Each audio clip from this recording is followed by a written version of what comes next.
안녕하세요. 고운 변호사들 TV의 김민정 변호사입니다.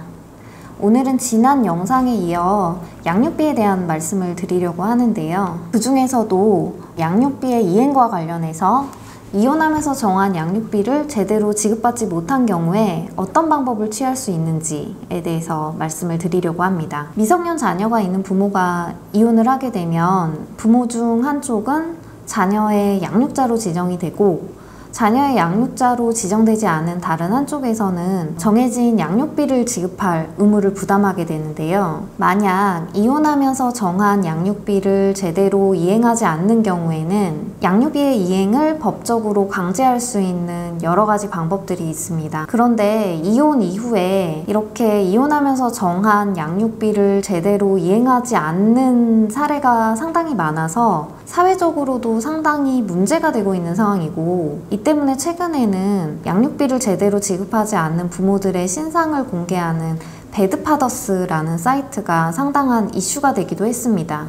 양육비를 받지 못한 경우에는 기존에 받지 못한 과거의 양육비에 대해서는 양육비 의무자의 재산에 강제 집행을 할 수가 있는데, 오늘은 이 강제 집행의 방법 외에 양육비를 제대로 지급받지 못한 경우에 어떤 방법을 취할 수 있는지에 대해서 몇 가지 말씀을 드리려고 합니다. 먼저 양육비 이행명령 신청을 할 수가 있습니다. 양육비를 지급할 의무가 있는 전 배우자가 정당한 사유 없이 양육비를 지급하지 않고 있는 경우에는 가정법원에 양육비 지급명령 신청을 할 수가 있습니다. 협의이혼이나 이혼소송을 진행했던 가정법원에 신청을 할 수가 있는데요. 양육비 의무자가 이행명령을 받고도 양육비를 제대로 지급하지 않으면 1,000만 원 이하의 과태료 부과 결정을 받을 수도 있고, 정당한 사유 없이 3회 이상 양육비를 지급하지 않는 경우에는 30일 이내 감치에 처해질 수도 있습니다. 양육비 의무자에게 과태료 부과나 감치와 같은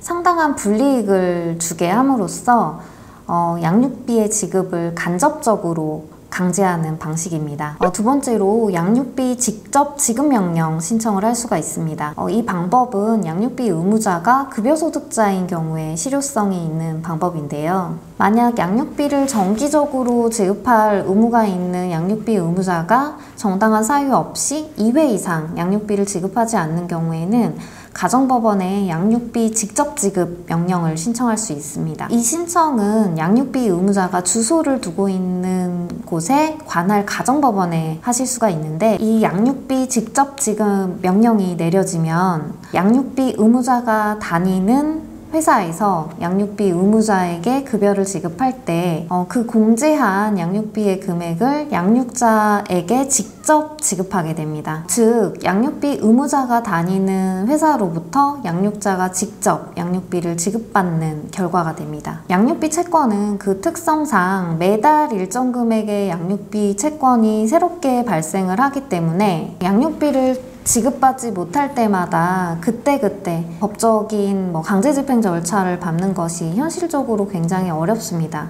그렇기 때문에 이 양육비 지적명령 신청은 이제 기존에 받지 못한 과거의 양육비를 집행하는 그런 방식은 아니지만 장래 받을 양육비를 안정적으로 확보할 수 있다는 점에서 상당히 의미가 있는 방법입니다. 다음으로 담보제공명령 신청은 통상 양육비 의무자가 근로자가 아닌 경우에 신청하는 경우가 일반적이지만, 만약에 양육비 의무자가 근로자인 경우라고 하더라도 조금 전에 말씀드렸던 양육비 직접명령 신청과 이 담보제공명령 신청 중 어느 쪽도 선택해서 신청하는 것이 가능합니다. 지금까지 양육비의 이행과 관련해서 양육비를 지급받지 못하고 있는 경우에 어떤 조치를 취할 수 있는지 몇 가지 방법들에 대해서 말씀드렸습니다. 시청해주셔서 감사합니다.